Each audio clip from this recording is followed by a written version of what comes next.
Assalamualaikum warahmatullahi wabarakatuh. Selamat pagi semuanya. Pada kesempatan ini saya akan mempresentasikan materi berjudul Relasi antar himpunan dan relasi antar tabel. Materi ini akan membahas bagaimana konsep relasi dalam matematika dapat diterapkan pada sistem basis data. Tugas ini disusun oleh saya, Ifdal M. Wajib, dengan NIM F521249096. Lanjut ke slide kedua. Di tugas ini dimulai membuat relasi dari dua himpunan, yaitu himpunan mahasiswa M yang berisi A, B, C, dan himpunan proyek P yang berisi P1 dan P2. Di sini mahasiswa A mengerjakan proyek P1, mahasiswa B mengerjakan P1 dan P2. Sedangkan mahasiswa C tidak mengerjakan proyek apapun. Dari data ini kita akan membentuk relasinya. Oke, lanjut. Relasi antar dua himpunan bisa dituliskan dalam bentuk pasangan terurut. Misalnya relasinya adalah R sama dengan A P1, B P1, B P2. Artinya A berelasi dengan P1, B berelasi dengan P1 dan P2. Bentuk ini membantu kita melihat hubungan secara eksplisit antara dua himpunan.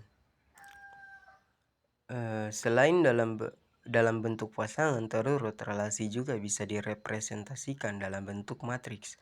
Angka 1 menunjukkan ada hubungan, sedangkan 0 berarti tidak ada. Dari data tadi, matriksnya adalah seperti tabel di slide ini. Matriks ini berguna untuk analisis komputasi dan penerapan relasi dalam sistem komputer. Berikutnya kita bahas tentang sifat-sifat relasi. Pertama, relasi tidak refleksif karena himpunan yang digunakan berbeda. Kedua, tidak simetris karena hubungan dari mahasiswa ke proyek tidak bisa dibalik. Dan yang ketiga, tidak transitif karena konsep transitif hanya berlaku dalam satu himpunan saja. Lanjut, konsep relasi matematika ini ternyata menjadi dasar dalam perencanaan basis data relasional. Dalam basis data, relasi digunakan untuk menghubungkan tabel, seperti tabel mahasiswa dengan tabel mata kuliah. Hubungan tersebut biasanya dilakukan dengan menggunakan foreign key yang merepresentasi primer key dari tabel lain. Hal ini penting untuk menjaga integritas dan konsistensi data. Sebagai contoh, kita punya tabel mahasiswa dan tabel mata kuliah. Tabel mahasiswa berisi NIM dan nama mahasiswa, sedangkan tabel mata kuliah berisi kode, nama mata kuliah, dan NIM mahasiswa yang mengambilnya. Di sini, kolom NIM menjadi penghubung antara dua tabel atau disebut foreign key. Dengan cara ini, setiap mata kuliah bisa dihubungkan dengan mahasiswa yang mengambilnya.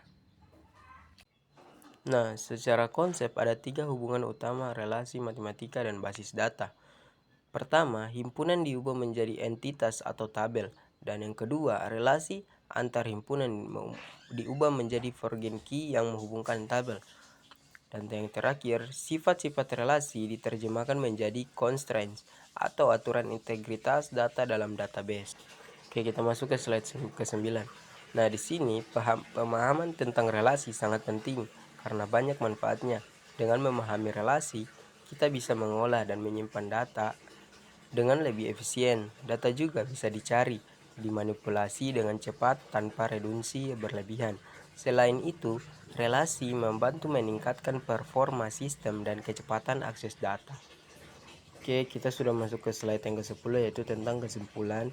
Di sini slide terakhir. Jadi, sebagai kesimpulan, relasi menggambarkan hubungan antar elemen, baik dalam matematika maupun dalam basis data. Konsep relasi matematika menjadi dasar utama dari desain basis data relasional yang efisien. Pemahaman ini juga dapat diterapkan dalam berbagai sistem modern seperti API dan aplikasi data driven. Sekian presentasi dari saya ucapkan terima kasih.